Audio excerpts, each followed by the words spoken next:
गौरैया और जादुई बीज की कहानी।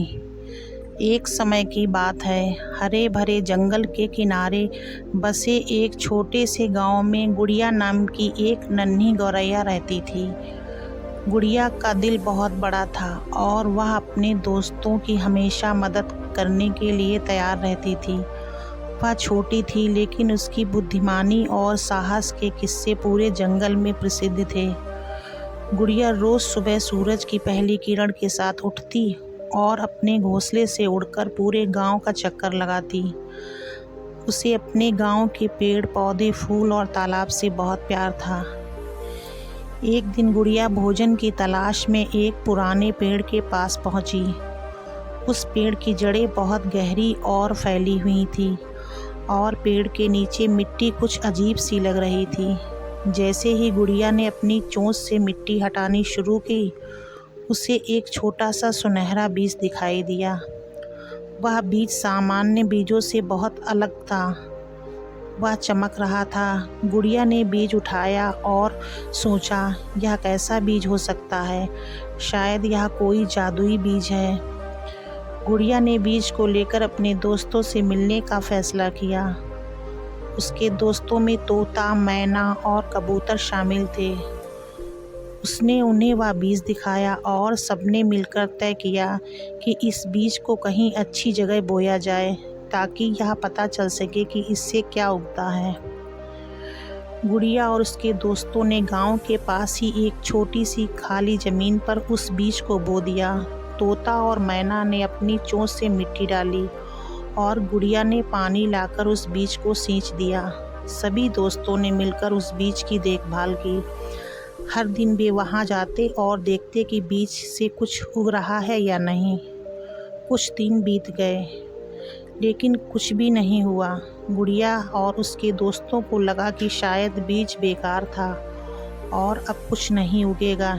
लेकिन एक दिन सुबह सुबह जब गुड़िया वहां पहुंची तो उसने देखा कि वहाँ एक नन्हा सा पौधा निकल आया था। वह पौधा सुनहरे रंग का था। उसकी पत्तियाँ चमक रही थीं। गुड़िया की खुशी का ठिकाना नहीं रहा। उसने जल्दी से अपने दोस्तों को बुलाया और सबने मिलकर उस पौधे की सराहना की। दिन बीतते गए और वह छोटा पौधा धीरे धीरे बड़ा हो गया। उसकी टहनियाँ और पत्तियाँ आसपास की सभी पत्तियों से अलग थीं। वे रात में भी चमकती थीं। कुछ ही समय में उस पर छोटे छोटे फल आने लगे। उन फूलों की सुगंध इतनी मीठी थी कि पूरे जंगल में उसकी खुशबू फैल गई। गुड़िया और उसके दोस्तों ने तय किया कि वे उन फलों का स्वाद चखेंगे। जब गुड़िया ने पहला फल खाया तो उसे एक अजीब सी शक्ति महसूस हुई। उसे लगा कि उसकी उड़ान पहले से ज़्यादा तेज हो गई है। उसने तुरंत बाकी दोस्तों को भी फल खिलाया और सभी ने महसूस किया कि उनके भीतर भी कुछ खास शक्ति आ गई है।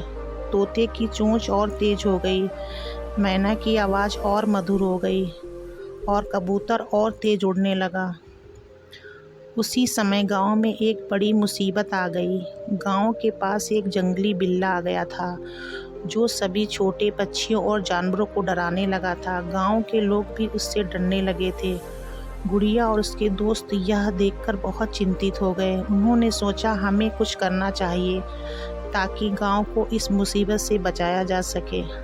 अब क्योंकि वे जादुई फलों के कारण और ताकतवर हो चुके थे, उन्होंने बिल्ले का सामना करने का फैसला किया। गुड़िया ने सभी पक्षियों और जानवरों को इकट्ठा किया और एक योजना बनाई। उस योजना के तहत गुड़िया और उसके दोस्त बिल्ले का ध्यान भटकाते और बाकी पक्षी और जानवर उसे घेरकर उसे गांव के बाहर भगा देते। गुड़िया ने सबसे पहले बिल्ले के पास जाकर उसे छेड़ना शुरू किया। जैसे ही बिल्ला गुड़िया के पीछे भागा, तोता और मैना ने अपनी तेज आवाज़ से उसे डराया और कबूतर ने अपनी उड़ान से उसे उलझा दिया। सभी पक्षियों और जानवरों ने मिलकर बिल्ले को गांव से बाहर भगा दिया। बिल्ला इतना डर गया था कि वह फिर कभी गांव की तरफ देखने की हिम्मत नहीं कर सका। गांव के सभी लोग और जानवर बहुत खुश थे। सबने मिलकर गुड़िया और उसके दोस्तों की तारीफ की और उसका धन्यवाद किया।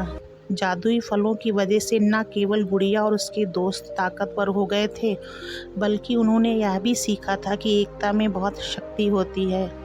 अगर सब मिलकर किसी मुसीबत का सामना करें तो कोई भी मुश्किल उनके सामने टिक नहीं सकती। गुड़िया ने फिर से उस जादुई पौधे का ध्यान रखना शुरू कर दिया ताकि उससे और फल उग सकें और जंगल के सभी पक्षी और जानवर ताकतवर बन सकें। यह पौधा अब जंगल की पहचान बन गया था और उसके फल से सभी को मदद मिलती थी। गुड़िया और उसके दोस्तों ने मिलकर यह सुनिश्चित किया कि वे हमेशा मिलजुल कर रहें और ज़रूरतमंदों का मदद करते रहें। इस कहानी से हमें यह सीखने को मिलता है कि चाहे कितनी भी कठिनाई आए, अगर हम एकजुट होकर काम करें तो हर समस्या का समाधान निकाल सकते हैं। इसके साथ ही यह कहानी हमें यह भी बताती है कि हमें अपनी ताकत और बुद्धिमानी का सही इस्तेमाल करना चाहिए और दूसरों की मदद करने के लिए हमेशा तैयार रहना चाहिए। गौरैया गुड़िया की तरह हमें भी अपने आसपास के लोगों और प्राणियों की मदद करनी चाहिए और हमेशा एकता का संदेश फैलाना चाहिए। अगर आपको हमारी वीडियो अच्छी लगी तो वीडियो को लाइक करें, शेयर करें। चैनल पर नए हो तो प्लीज़ चैनल को सब्सक्राइब करें।